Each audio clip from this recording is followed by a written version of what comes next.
Bismillahirrahmanirrahim. Assalamualaikum warahmatullahi wabarakatuh.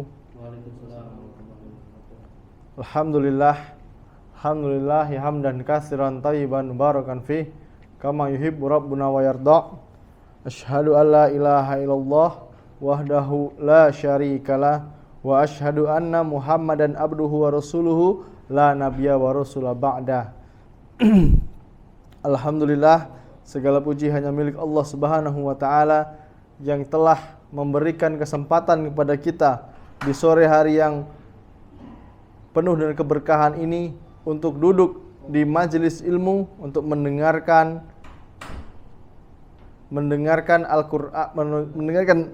Al-Qur'an, sunnah dan yang sesuai dengan pemahaman para sahabat Nabi Muhammad SAW. Kemudian salawat dan salam semoga selalu tercurahkan kepada junjungan kita, Nabi kita, Nabi Muhammad SAW beserta para keluarganya, para sahabatnya, dan orang-orang yang senantiasa berpegang teguh dengan sunnahnya hingga akhir zaman. Ikhwani fiddin wa akhwati fillah, rahimani wa rahimakumullah. Kita kembali melanjutkan pelajaran kita yang membahas tentang akidah, tentang keyakinan kita kepada Allah Subhanahu wa taala. Yang kita membahas pelajaran ini menggunakan kitab Syekh Muhammad bin Abdul Wahhab yang berjudul Kitabut Tauhid. Kitabut Tauhid. Dan alhamdulillah kita sudah mulai masuk di bab yang keempat dalam Kitabut Tauhid, yaitu tentang al-khaufu minasyirk. Takut kepada syirik. Di sini Syekh membawakan firman Allah Subhanahu wa taala yang berbunyi, Innallaha la yaghfiru ay yushraka bih wa yaghfiru ma duna zalika liman yasha. Surat An-Nisa ayat 48.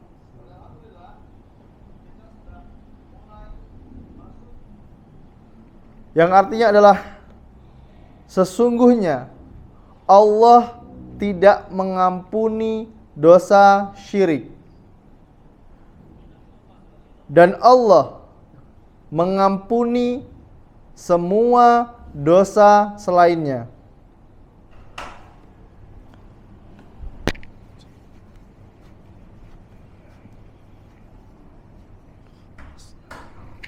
Di sini juga Syekh membawakan dalil dalam Al-Quran, perkataan Nabi kita Nabi Ibrahim alaihissalam dalam surat Ibrahim ayat yang ke-35. Allah Subhanahu wa taala berfirman, wajnubni wa bunayya an na'budal asnam. Di sini Nabi Ibrahim alaihissalam mengatakan, dan jauhkanlah aku dan anak cucuku dari perbuatan menyembah berhala.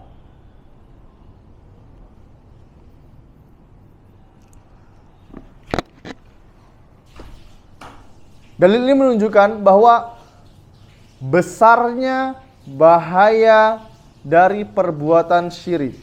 Nanti insya Allah kita akan bahas secara detail tentang apa itu syirik. Semoga Allah mudahkan. Nabi kita Nabi Muhammad SAW, beliau pernah bersabda, akhwafu ma akhafu alaikum asyirkul asghar. Sesuatu yang paling aku khawatirkan dari kalian adalah perbuatan syirik kecil, syirkun asghar. Kemudian para sahabat bertanya, apa itu syirik kecil? Dan Rasulullah SAW beliau menjawab, ar-riya'u, yaitu riya. Riya ini bahasa Indonesianya apa ya? Pengen dilihat. Ini perbuatan syirik. Pengen dilihat ketika dia melakukan amal solih atau ketaatan. Ya. Ketika dia melakukan ketaatan kepada Allah, dia melakukan amal solih, ya, bagus nih amalnya, bagus nih, Masya Allah, sesuai Al-Quran dan Sunnah. Tapi ketika dia merasa ingin diperhatikan, ya, seneng dia kalau dilihat, maka dia bisa jatuh pada perbuatan syirik asghar, yaitu syirik kecil. Saya izin minum dulu ya. Bismillah.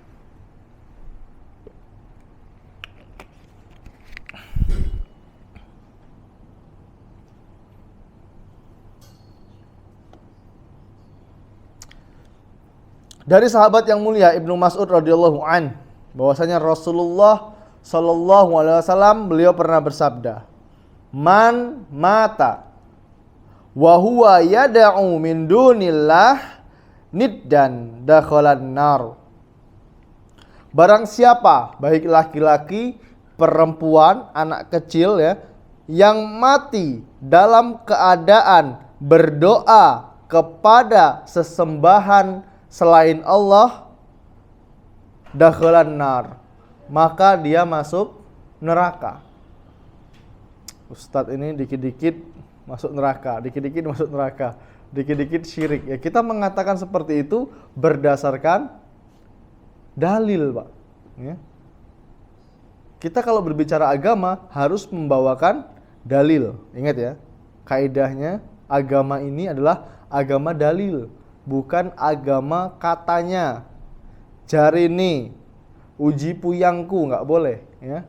Kalau ada dalil kita kerjakan, kalau tidak ada dalil ya jangan kita kerjakan. Itu masalah agama. Ingat ya konsepnya yang pernah kita pelajari beberapa waktu yang lalu. Kalau masalah dunia, apa? Masalah dunia, tanya ada larangannya atau tidak.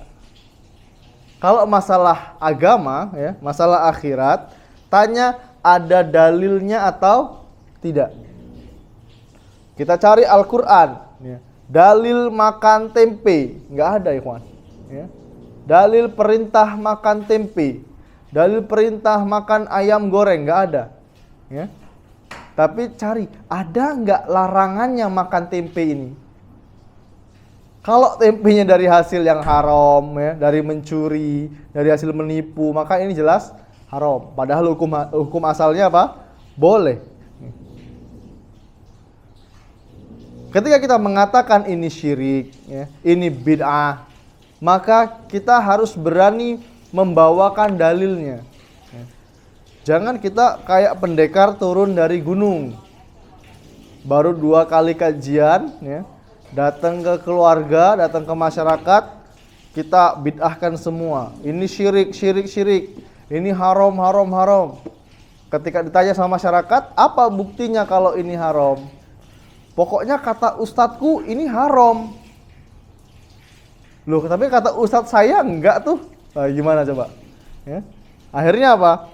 Ustadznya yang ditelepon. Afwan ustadz, malam-malam ditelepon ustadznya. Afwan ustadz, apa dalilnya ini ustadz? Soalnya anak sedang membantah alul bid'ah. Gitu. Wah, ini nggak boleh, kawan ya. Ini nggak boleh. Kalau antum belum punya dalil yang kuat, usahakan diam dulu. Ya. Sabar. Bisa dipahami ya? Sabar. Kalau antum merasa punya dalil, antum punya power, punya kekuatan, monggo silakan berdakwah. Ya. Tapi kalau pondasi antum sendiri belum kuat, maka lebih baik bersabar. Siapa yang perlu didakwahi? Diri kita sendiri dulu. Ya.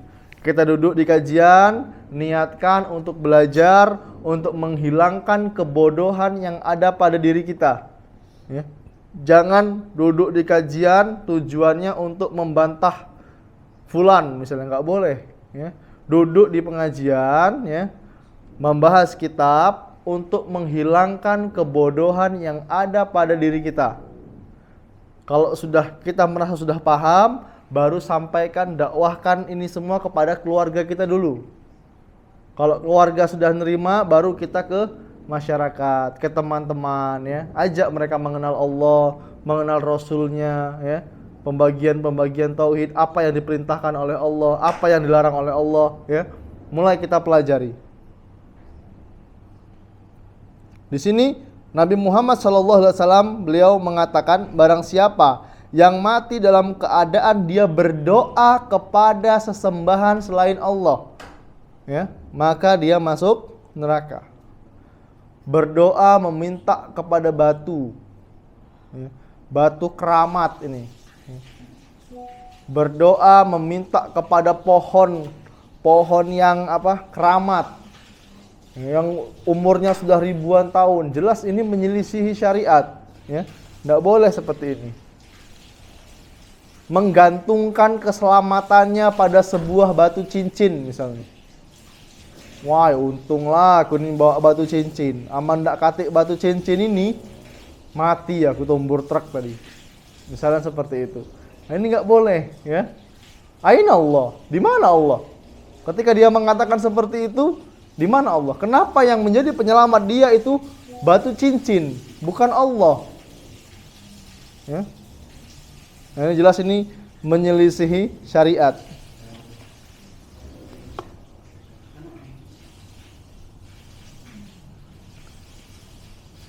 Kemudian Nabi Muhammad SAW juga beliau pernah bersabda, "Man laqiyallah la yusyrik bihi syai'an dakhalal jannah. Wa man laqiyahu yusyriku bihi syai'an dakhalan nar." Kata Nabi Muhammad SAW, ya, barang siapa yang menemui Allah, ya, barang siapa yang berjumpa dengan Allah, yang mati dalam keadaan tidak berbuat syirik kepada Allah, pasti dia masuk surga. Dan barang siapa yang menemui Allah, berjumpa dengan Allah dalam keadaan berbuat kesyirikan, maka pasti dia masuk neraka. Karena apa? Kembali ke kaidah awal tadi. Allah Subhanahu wa taala berfirman, "Innallaha la yaghfiru ayyushraka bih wa yaghfiru ma duna zalika liman yasha." Sesungguhnya Allah tidak mengampuni dosa syirik, ya, baik itu syirik besar ataupun syirik kecil. Wa yaghfiru ma duna zalika liman yasha, dan Allah akan mengampuni dosa selainnya.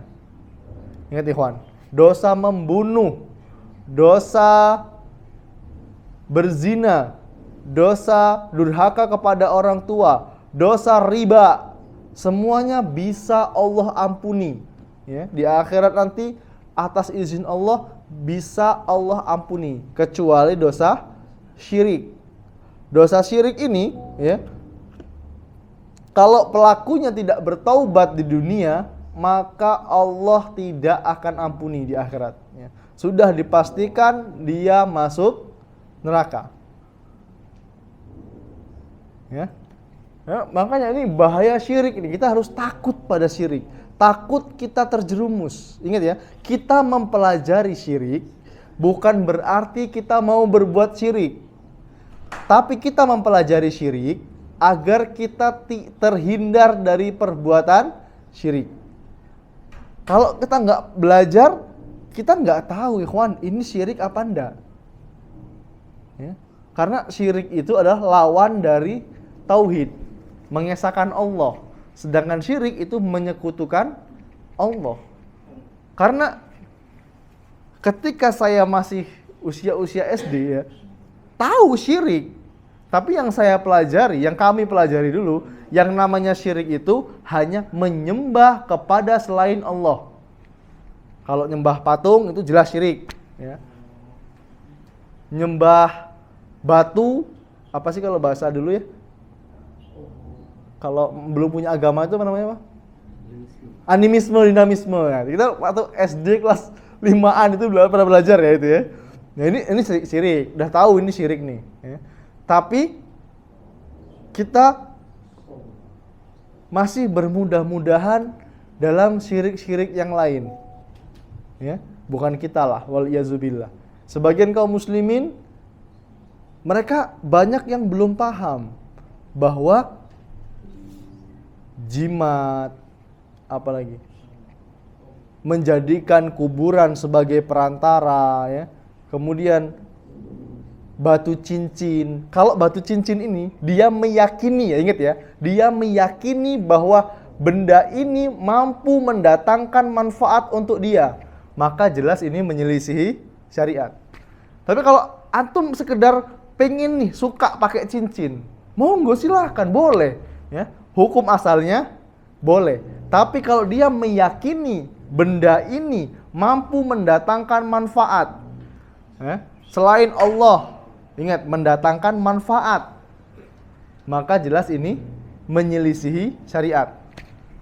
Walaupun itu berbentuk tulisan-tulisan Arab, paham nggak? Kan ada tuh tulisan-tulisan Arab, ya, tulisan-tulisan Arab, terus ditempel di rumah makan, di atas pintu misalnya. Ini buat apa? Buat supaya laris dagangannya. Jelas ini menyelisihi syariat. Ingat ikhwan, yang mendatangkan pembeli, ya, melariskan dagangan kita, melancarkan rezeki kita itu Allah, bukan benda. Kalau mau tabarruk, ya, mencari keberkahan, minta doa sama orang tua antum aja. Ya. Segala keputusan besar, ya, keputusan besar atau ya keputusan, ya, minta doa, minta restu sama ibu bapak antum. Pak, Bu, saya mau buka usaha nih, ya.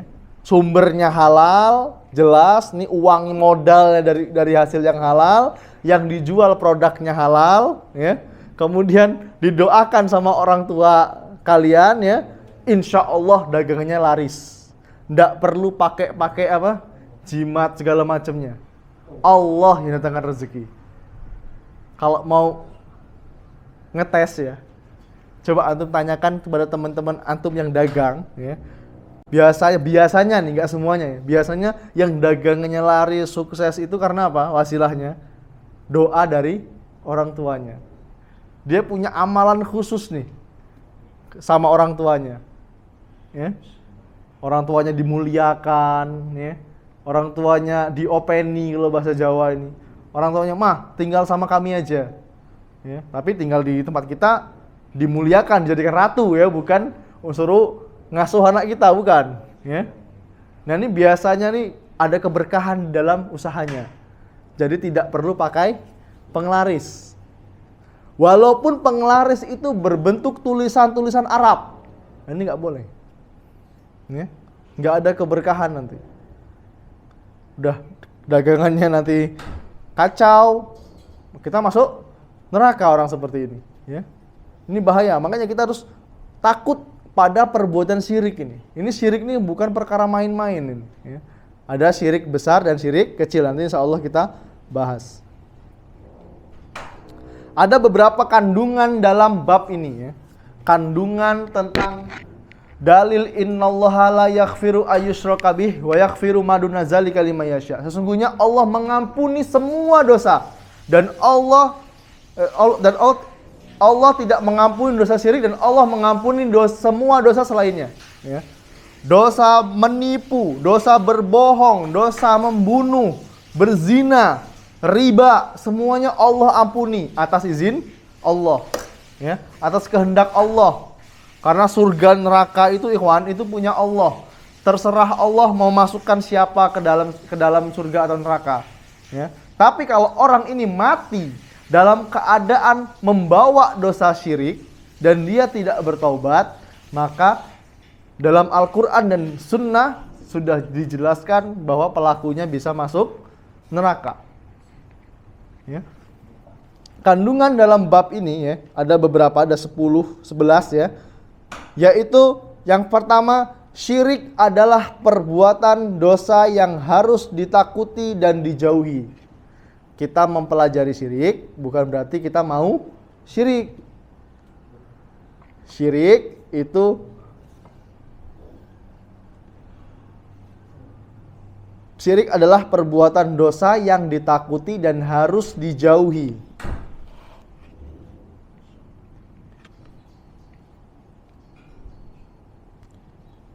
Kemudian yang kedua,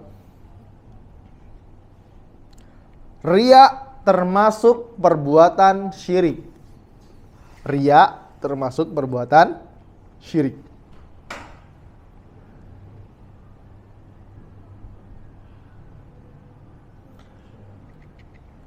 Kemudian yang ketiga, riya termasuk bagian dari syirik kecil.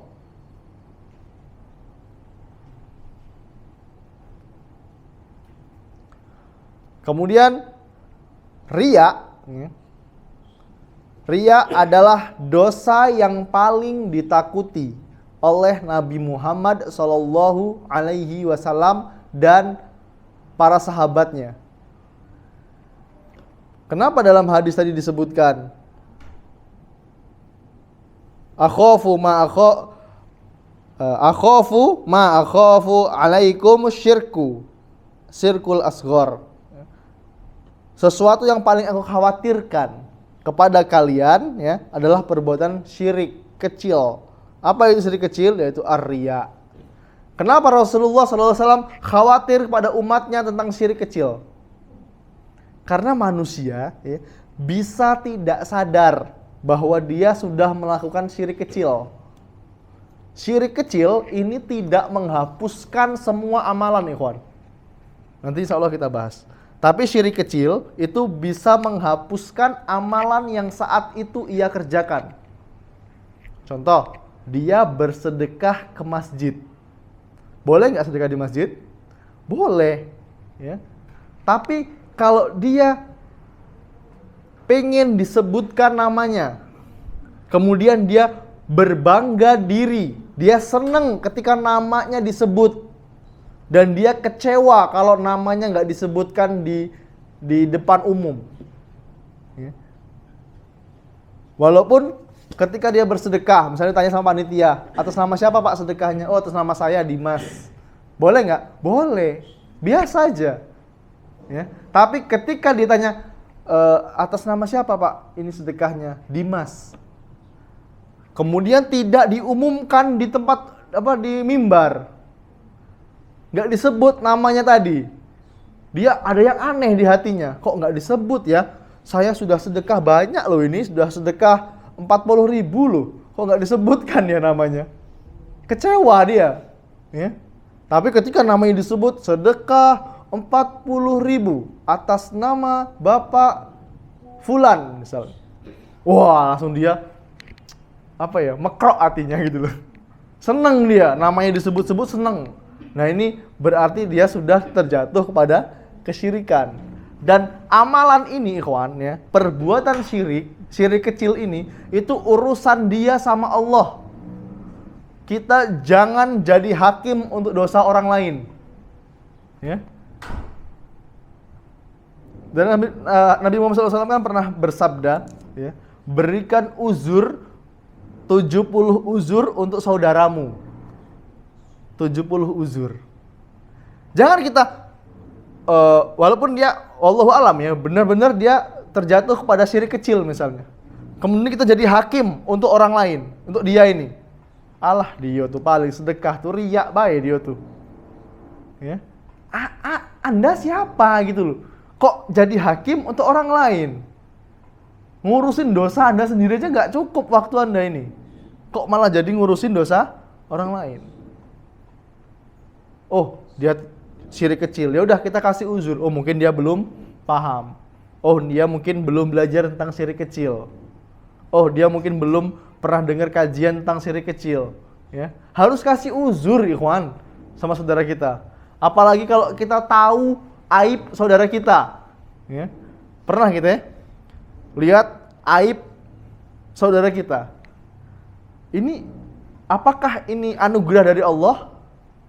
Saya tahu aibnya Abu Ammar misalnya. Abu Ammar melakukan dosa di luar. Ya. Saya tahu nih, ya, beliau manggil saya guru gitu kan.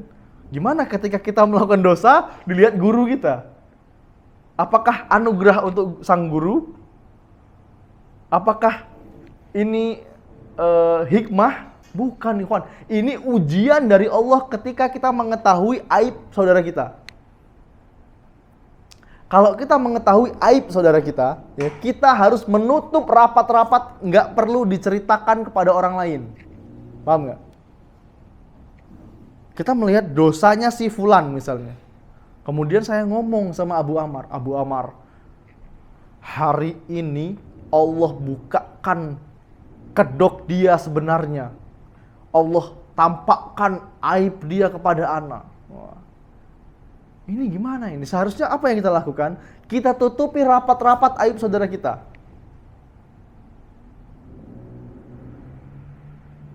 Karena Nabi Muhammad SAW beliau pernah bersabda, "Man satara ala mu'minin satarallahu fid dunya wal akhirah." Barang siapa yang menutupi aib saudaranya di dunia, seorang muslim di dunia, maka Allah akan tutupin aib dia di akhirat nanti.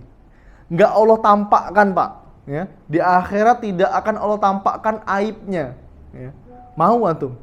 Di akhirat seluruh manusia berkumpul, ya, ditampakkan sama Allah aibnya.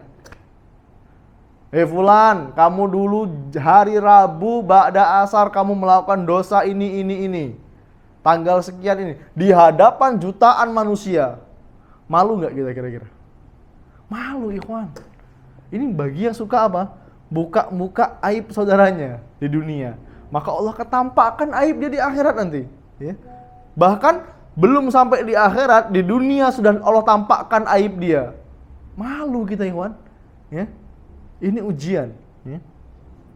Ingat, riya itu perkara amalan hati. Ya. Jangan sampai kita menjadi hakim untuk orang lain. Ya. Jangan sok tahu kita. Wah, ini nih dia tuh sedekah tuh karena riya bae dia tuh. Cobalah aman ndak dijingok orang, ndak bakal itu sedekah. Ya terserah dia, ikhwan, itu loh. Kalau antum bisa menasihati, monggo silakan. Kata Nabi Muhammad SAW, "Man ra'a minkumul munkaron falyughayyir biyadihi. Fa illam yastati fa bilisanihi. Fa illam yastati fa biqalbihi wa huwa adful iman." Kalau kamu melihat kemungkaran, kan syirik kan kemungkaran nih. Falyughayyir biyadihi. Kamu rubah pakai tanganmu. Mas, ini nggak boleh mas ini. Kalau kita mampu, fa illam yastati, kalau kamu nggak mampu, falyughayyir lisanihi. Rubahlah pakai lisanmu, nasihati orang ini. Fa illam yastati fabiqalbihi wa huwa atful iman. Kalau kamu nggak mampu, rubah pakai hatimu, ingkari pakai hatimu. Wa huwa atful iman, dan ini adalah selemah-lemahnya iman. Itu loh, ya. Jadi jangan sampai kita menjadi hakim untuk orang lain. Ya, karena riya ini adalah dosa yang samar, ikhwan. Ya. Kadang juga kita ini nggak tahu kita ini sehari ini sudah melakukan syirik kecil apa belum. Ya. Maksudnya kita hari ini melakukan syirik kecil apa enggak. Ya, kadang kita nggak sadar. Kalau kita nggak belajar tentang syirik, ikhwan, kita nggak tahu loh. Ini perbuatannya selama ini yang kita lakukan ini ternyata syirik.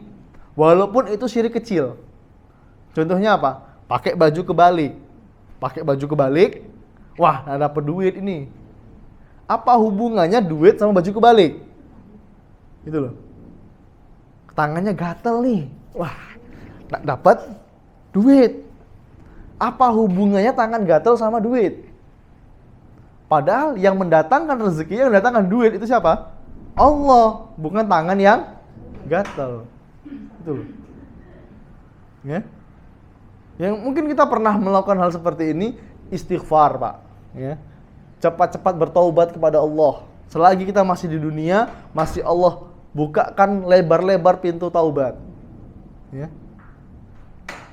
Ada kupu-kupu masuk dalam rumah. Ya. Wah, ini nanti ada tamu ini kayaknya. Kok tahu, Mas? Iya, itu ada kupu-kupu masuk dalam rumah. Ini nggak ada hubungannya antara tamu dan kupu-kupu. Ya.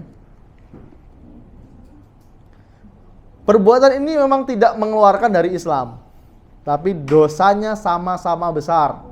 Ya. Dosanya ini sama-sama besar. Itu yang keempat ya, bismillah. Kemudian yang kelima, dekatnya antara surga dan neraka. Jadi surga dan neraka itu sangat dekat.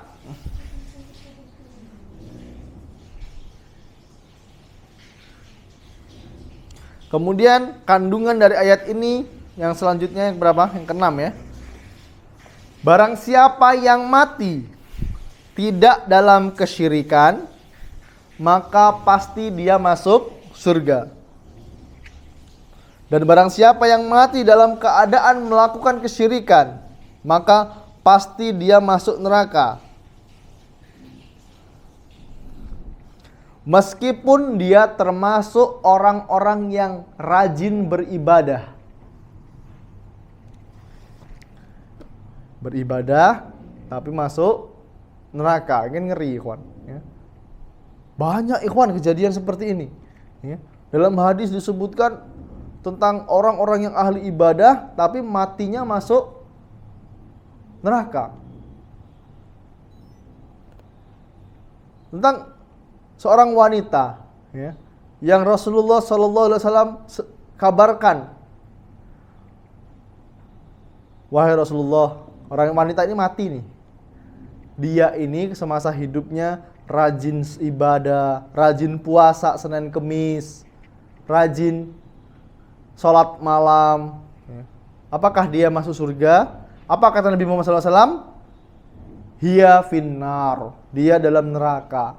Loh, para sahabat bertanya-tanya, limada ya Rasulullah? Kenapa ya Rasulullah?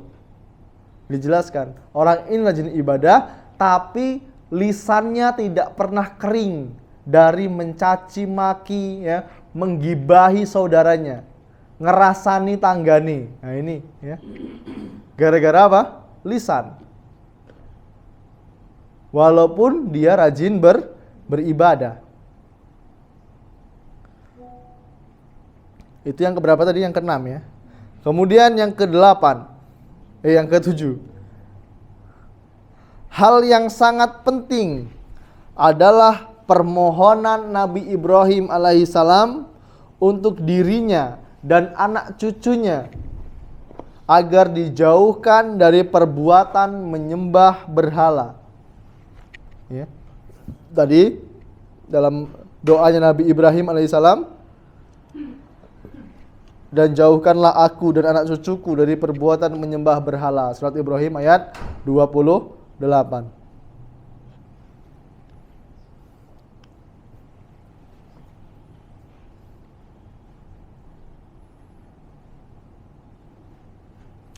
Kemudian yang selanjutnya, yang ke-8 ya.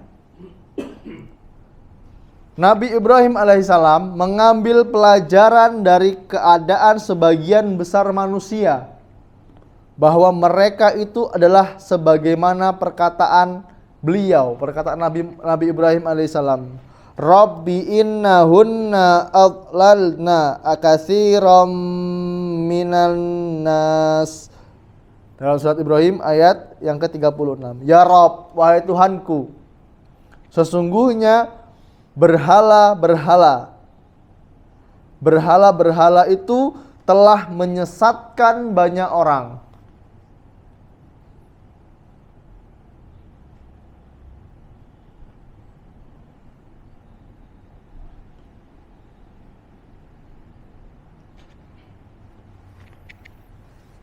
Kemudian yang ke-9.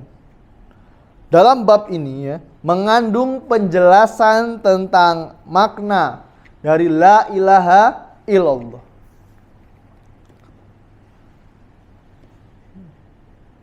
mengandung penjelasan dari makna la ilaha illallah.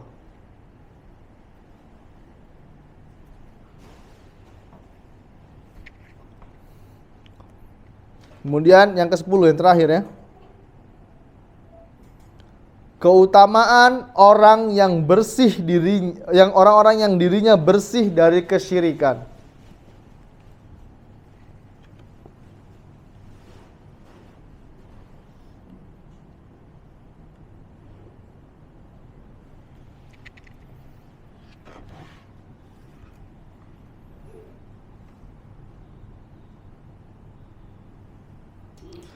Ikhwani fiddin wa akhwati fillah, azanallahu wa iyyakum. Selama ini kita membahas tentang tauhid ya. Tauhid mengesahkan Allah dalam ibadah. Dan kita ini ya disebut sebagai ahlil tauhid ya. Orang yang bertauhid. Yang jadi pertanyaan, siapakah ahli tauhid sebenarnya? Yaitu setiap muslim ya, yang dinamakan dengan ahli tauhid itu adalah setiap muslim dan muslimah yang sah keislamannya disebut sebagai ahli tauhid. Sehingga ahli tauhid ini ya, sinonim itu apa? Persamaan ya. Persamaan dari muslim dan muslimah. Hanya saja ya, kadar tauhid pada diri seseorang ya, seorang muslim dan muslimah itu bertingkat-tingkat. Kadar tauhidnya itu bertingkat-tingkat. Ada yang sempurna, ada yang tidak sempurna. Dan setiap dosa yang dilakukan oleh seorang muslim dan muslimah itu dapat mengurangi, mengotori tauhid seseorang. Ketika dia melakukan dosa, ya, tauhidnya terganggu nih. Bahkan dosanya ini bisa menghilangkan tauhid yang ada pada dalam hatinya.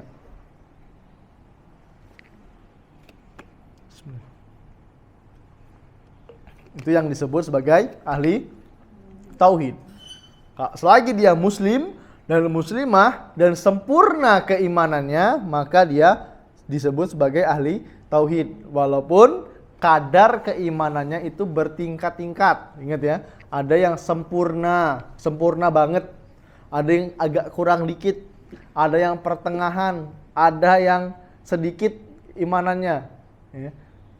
Maka dia disebut ahli tauhid. Tapi dosa seseorang, dosa yang biasa dia lakukan setiap hari itu dapat mengotori tauhidnya, bahkan menghilangkan tauhid dalam hatinya.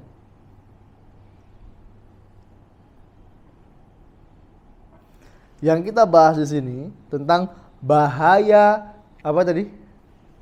Takut terhadap syirik. Kita harus mengenal dulu bahaya dari perbuatan syirik.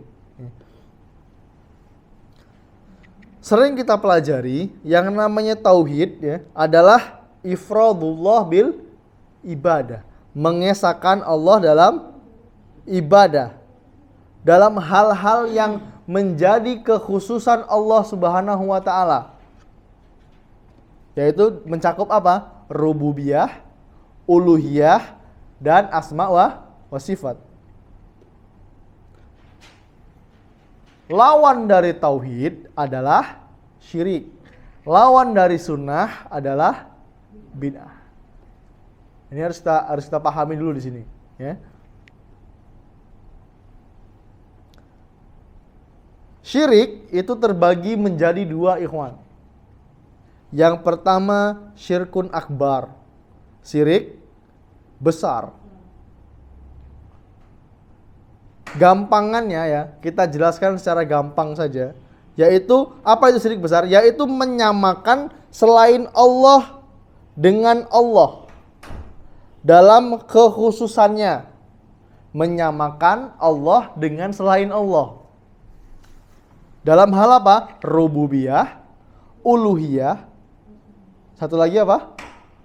asma wa sifat. Masya Allah, barakallahu fiik. Syirik besar ini ikhwan termasuk dari pembatal-pembatal keislaman, ya.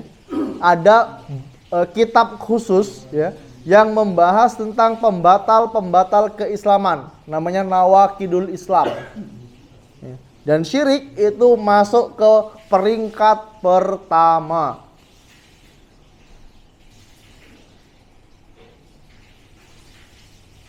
Syirik besar termasuk pembatal keislaman. Sehingga jika pelakunya tidak bertaubat sampai dia mati, dia tidak bertaubat sampai kapan? Sampai dia mati, maka dia kekal selamanya dalam neraka. Yang dulu pernah melakukan kesyirikan, ya, pernah melakukan syirik besar, sekarang sudah bertaubat, jangan pernah dibuka lagi dosanya. Ya. Ingat, jangan pernah dibuka lagi dosanya. Allah sudah tutupin aib kalian. Ya. Allah sudah tutupin aib Anda, maka jangan dibuka lagi. Udah bertobat, udah ngaji, udah hijrah gitu kan. Ceritaan sama temennya. Woi mas, aku dulu mas pernah nyembah pohon aku dulu mas. Ketawa dia. Ya. Allah sudah tutupi aibnya, maka sama dia dibuka lagi sambil ketawa lagi. Ini nggak boleh, ikhwan. Ya. Justru kita harus apa? Di antara syarat taubat, syarat dari taubat apa? Menyesal. Kita menyesal ya. Saya menyesal ya Allah, saya dulu pernah melakukan kesyirikan. Ini syarat taubat. Ya. Yang pernah melakukan syirik besar, maka jangan pernah diceritakan lagi. Itu yang keberapa tadi? Yang pertama, tentang syirik besar. Kemudian ada syirik kecil, ikhwan. Syirik kecil, apa itu syirik kecil? Yaitu segala yang dilarang dalam syariat, dalam dalil, disebut dengan nama syirik dan menjadi sarana yang mengantarkan kepada syirik besar. Syirik kecil ini sarana, ya, untuk menuju syirik besar. Syirik kecil tidak mengeluarkan pelakunya dari Islam karena tidak sampai pada unsur menyamakan selain Allah dengan Allah, dengan hal-hal yang menjadi kekhususan Allah. Namun syirik kecil termasuk dosa yang besar, yang terbesar setelah syirik akbar. Ya. Syirik kecil ini jangan bermudah-mudahan. Ada apa-apa lah Ustaz, syirik kecil baik kok. Nggak boleh seperti itu. Namanya aja syirik kecil tapi dosanya besar. Jadi syirik ini sangat-sangat berbahaya. Apabila itu syirik besar, maka ia menggugurkan seluruh amal solih pelakunya. Sholatnya selama ini batal semua, Bu. Ya. Gara-gara apa? Gara-gara syirik besar. Yang sempat viral, ya, di Indonesia itu apa kemarin? Beberapa bulan yang lalu, pawang hujan. Ya. Pernah dengar ya? Pawang hujan. Dan ini yang percaya ini orang-orang muslim gitu loh. Orang-orang musyrikin pada zaman Nabi Muhammad SAW, mereka ini paham. Ya. Padahal orang musyrikin loh. Nggak sekolah, nggak ikut kajian. Tapi ketika ditanya siapa yang menurunkan hujan? Allah katanya. Siapa yang datangkan rezeki? Allah. Itu orang-orang musyrikin. Jadi kesimpulannya, kesyirikan di zaman Nabi Muhammad SAW itu masih mending dibandingkan zaman sekarang. Paham nggak? Di zaman Nabi Muhammad SAW, mereka itu syirik ketika lagi seneng aja. Ya, ketika lagi susah, mereka bertauhid kepada Allah. Tapi di zaman sekarang, ya, seneng atau susah, mereka masyarakat ini sama-sama syirik. Udah tahu Allah yang menurunkan hujan, tapi kenapa masih percaya sama pawang hujan? Kalau di Lubuk Linggau nggak tahu, tapi kalau di daerah saya itu masih ada, walaupun tidak banyak. Ya, daerah saya Musirawas itu masih ada lah, tapi tidak banyak. Ketika mau hajatan, itu ngundang pawang hujan. Sering saya jelaskan di sini. Triknya itu gampang banget mau jadi dukun pawang hujan. Mas, tanggal 2 Maret bisa nggak bantu saya untuk menggeser hujan? Oh, tanggal 2 Maret ya Bu ya? Saya cek jadwal dulu ya Bu ya. Padahal dia lagi ngecek BMKG. Tanggal 2 Maret di Musirawas hujan nggak ya? Coba cek dulu. Hujan ternyata ini. Maaf Bu, saya tanggal 2 Maret saya ada jadwal. Oh gitu ya Mas? Iya nih. Kalau nggak hujan, ya, dia ngecek BMKG nih, wah nggak hujan. Tanggal 2 Maret ya Bu ya? Ya cobalah Bu, insya Allah nanti kita sama-sama berusaha Bu ya. Wah kan gitu. Datang ke sana minta sajen ini, minta amplop ya, nego harga cocok. Nggak hujan. Nah Bu, alhamdulillah Bu, ini semua atas izin Allah. Waduh. Ini modelnya ini sama kayak kita ya kawan. Ya, pakai baju batik gitu kan, pakai baju takwa, bukan baju koko ya. Baju koko itu Cina biasanya koko ya. Ini baju takwa. Ya. Ini modelnya sama kayak orang muslim pada umumnya. Tapi yang percaya sama dia itu bisa berbahaya untuk dirinya sendiri. Bisa mengeluarkan dia dari Islam. Ya. Karena apa? Yang menurunkan hujan itu hanya Allah, Pak. Yang mampu menggeser hujan itu Allah. Tapi Mas, ini ada kaum ngeyeliun ini. Ngeyeliun. Ya kaum-kaum yang ngeyel. Tapi Mas, mbah itu tuh bisa loh Mas geser hujan. Kemarin Mas, nggak hujan tempat saya Mas nih. Geser ke kampung sebelah. Dia ini dibantu sama jin, Pak. Orang yang seperti ini, tingkatan ilmunya ini durhaka kepada Allah udah tinggi banget ini. Jin. Dukun itu Pak ya, perlu kita ketahui ya. Ini malah bahas dukun ini. Dukun ini Pak, semakin dia durhaka kepada Allah, semakin tinggi ilmunya. Setannya semakin banyak nempel ke dia nih. Ya. Semakin dia durhaka kepada Allah, ya, semakin dia tinggi ilmunya. Pernah di Jawa tahun berapa 2015 atau 2016 ya, ada dukun ya, yang berkedok paranormal. Sebenarnya dia tidak normal. Yang normal ini kita paranormalnya. Ya. Dia ini tidak normal. Penampilannya masya Allah Islami sekali. Ya. Tapi dia bisa menemukan orang hilang. Ya. Dia bisa menemukan ini yang goib-goib lah. Ketika dia punya di rumah, dia punya satu ruangan. Ya. Biasanya dukun ini punya satu ruangan yang tidak boleh diganggu, nggak boleh dimasukin. Ketika dia mati, keluarganya penasaran nih, pengen lihat apa sih dalam kamar ruangan ini. Ternyata wal iyazubillah di dalam ruangan ini ya banyak sekali Al-Quran. Al-Quran ini dihinakan sama dia, jadi pijakan toilet, dilumuri darah haid. Ya. Semakin dia menghinakan Allah, semakin tinggi ilmu setan dia ini. Ya. Senang setannya. Jangan percaya sama dukun. Walaupun dia penampilannya Islami Pak ya, pakai jubah putih ya, pakai sorban ya. Penampilannya masya Allah lah. Tapi kalau dia tahu hal goib, maka dia dukun. Jangan sebut paranormal. Kita ini yang normal Pak. Ya, dia ini manusia tidak normal. Jadi syirik besar itu dapat menggugurkan semua amalan solihnya, sholatnya, puasanya, zakatnya semua gugur. Kalau dia sampai melakukan syirik besar. Kenapa kita harus takut kepada syirik, Pak? Kita takut pada syirik, itu berarti kita berusaha untuk menjauhinya, lari. Beda sama kita takut kepada Allah. Kalau kita takut kepada Allah, kita berusaha untuk berlari mendekat kepada Allah. Ingat ya, perbedaan kita takut sama Allah, itu kalau kita takut sama Allah, kita berusaha mendekat kepada Allah. Kita minta sama Allah. Ya. Garam di rumah habis, Bu. Garam di rumah habis nih. Minta sama Allah, Bu. Ya Allah, garam aku ini habis. Ya Allah, tolong ya Allah.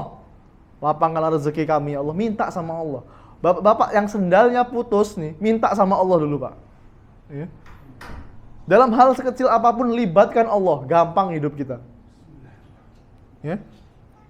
Syirik ini dosa yang sangat besar. Oleh sebab itu kita harus takut kepada syirik. Allah Subhanahu wa taala menceritakan dalam surat Luqman ayat yang ke-13. Wa idz qala Luqmanul libnihi wa huwa ya'idzuhu ya bunayya la tusyrik billah inna syirka la zulmun azim.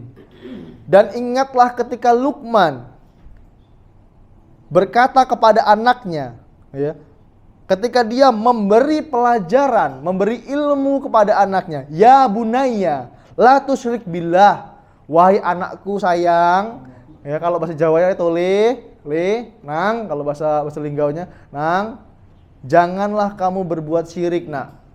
Inna syirka la zulmun azim. Sesungguhnya, nak, syirik itu, nak, perbuatan kezoliman yang sangat besar, nak. Ya. Ini yang punya anak, yang punya cucung di rumah gitu kan, sambil jalan-jalan naik motor gitu kan, sambil diomongin, nak jangan syirik ya nak, yo syirik itu nak dosa besar, nak. Yang usia 2 tahun 3 tahun itu gak apa diajak ngobrol, ya. Ngobrolnya pakai bahasa kita aja kayak gini, jangan dicedal-cedalkan, ya. Anak capo ini nggak usah lagi pakai kayak gitu. Ini metode tahun dulu ini, ya. Makanya banyak anak yang space delay. Tahu space delay nggak? Yang terlambat berbicara. Karena apa? Dicedal-cedalkan ngomongnya. Ya. Makanya punya anak usia 2 tahun, 3 tahun, ajak ngobrol kayak gini, kayak biasa aja. Nak, jangan syirik ya, nak ya. Nak, boleh nggak sih, nak, kalau menyembah patung? Kan patungnya nggak bisa ngomong. Boleh nggak kalau kita sholat kepada patung? Boleh nggak, nak? Ajak berdialog seperti itu, ya. Kalau sama anak, ya. Antum yang punya anak, insya Allah lebih paham lah cara pendekatan kepada anak, ya. Karena apa? Kita harus takut kepada syirik. Syirik ini kezoliman yang sangat besar. Syirik itu kezoliman yang sangat besar. Dan pelaku kesyirikan tidak akan Allah ampuni, Pak. Ya. Kalau dia mati dalam keadaan membawa dosa syirik, maka tidak akan sekali-kali Allah akan ampuni. Tapi ingat, kalau dia bertaubat, ya, sebelum mati, maka bisa diterima. Yang penting taubatnya nasuha, taubatnya sungguh-sungguh, ya. Jangan taubat sambel. Hari ini taubat, 2 hari kemudian dah gak taubat lagi, ya. Ini gak boleh. Kalau dia taubatnya sungguh-sungguh, ya, dan dia memenuhi syarat-syarat taubat. Masih ingat syarat-syarat taubat? Yang pertama apa? Ikhlas. Yang kedua masih ingat? Menyesali, Masya Allah, ini kalau ada hadiah saya kasih hadiah ibu-ibu ini. Yang ketiga, tidak mengulanginya lagi. Yang keempat, menyesal udah belum? Udah ya? Sebelum matahari terbit dari barat. Yang kelima, sebelum nyawa sampai kerongkongan. Yang keenam, ini tambahan, ulama ada menambahkan satu ini nih. Yang keenam, kalau berkaitan dengan hak orang lain, maka harus ditunaikan. Yang dulu zaman sekolah makan gorengan 4 bilang 2. Ya, ini hak orang lain kita makan nih. Ya. Saya, Pak, wallahi, Pak, ketika tahu ilmu ini, ya, ketika lagi belajar, tahu ilmu syarat-syarat taubat ini, saya cari ibu kantin yang jualan di sekolah saya dulu, Pak. Ternyata udah gak jualan. Ada yang gak jualan, ada yang masih jualan. Bu, saya kasih uang 50.000. Mungkin dulu saya pernah makan, dia jelaskan, mohon keriduannya, Bu, atau lebih atau kurang mohon keriduannya. Udah nggak usah. Saya ikhlas, Mas. Saya ikhlas. Dari dulu saya ikhlas kalau ada orang yang makan 4 bilang 2 katanya. Masya Allah ini, ya. Karena apa? Kita sudah berilmu, kita paham bahwa semua yang kita lakukan akan dihisap oleh Allah. Dari awal kita balik sampai kita mati akan dihisap sama Allah, Pak. Ya. Semua perbuatan kita, handphone kita, motor kita, mobil kita, perkataan kita, status kita, ya, akan dihisap oleh Allah. Yang ada dalam hati kita, Allah akan hisap, Pak. Ya. Ini harus berhati-hati. Itu kalau dia mati dalam keadaan syirik dan belum sempat bertobat. Ya. Dia bisa mati masuk dalam neraka.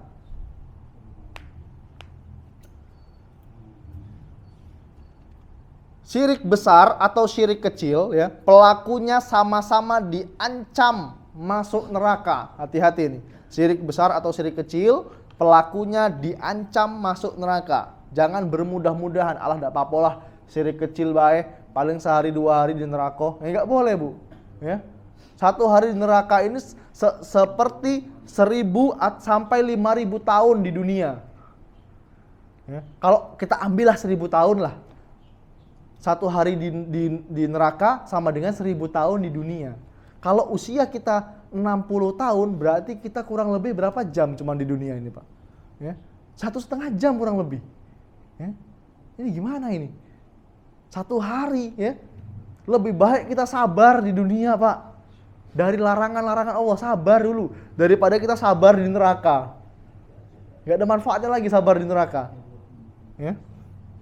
Harus berhati-hati. Barang siapa yang berjumpa dengan Allah dalam keadaan dia tidak menyekutukan Allah dengan sesuatu apapun, ya, maka dia akan masuk surga. Dan barang siapa yang berjumpa dengan Allah dengan keadaan dia melakukan kesyirikan, maka dia akan masuk neraka. Dalam lafaz hadis ini dijelaskan kesyirikan, ya, tidak dijelaskan syirik besar atau syirik kecil.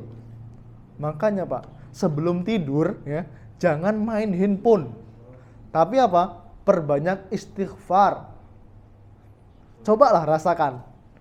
Kalau bisa, pada isya, nggak ada kegiatan lain, mulai, bahasa Jawanya, mapan lah. Mapan bukan mapan mantep kerjaannya, bukan ya. Mapan tidur maksudnya. Mulai rebahan, ya, HP-nya ditaruh, istighfar. Hari ini saya sudah melakukan apa aja sih? Dosa-dosa kita yang dulu diingat-ingat lagi, Pak. Kemudian kita bertobat kepada Allah, ya. Itu kalau mau tidur. Usahakan beristighfar. Nabi Muhammad SAW istighfar paling sedikit 70 kali dalam sehari, Pak.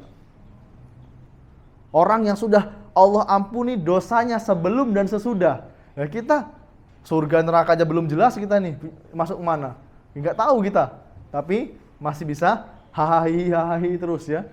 Nah, ini. Wal iyazubillah. Insya Allah kita lanjutkan pada pertemuan yang akan datang. Ini insya Allah Abu Ammar masih dalam pembahasan ini, ya, pekan depan kita masuk ke part 2, ya. Part 2. Insya Allah semoga Allah mudahkan. Kurang lebihnya saya mohon maaf, dan kepada Allah saya senantiasa mohon ampun. Kami akhiri subhanakallahumma bihamdika asyhadu alla ilaha illa anta astaghfiruka wa atubu ilaik. Assalamualaikum warahmatullahi wabarakatuh.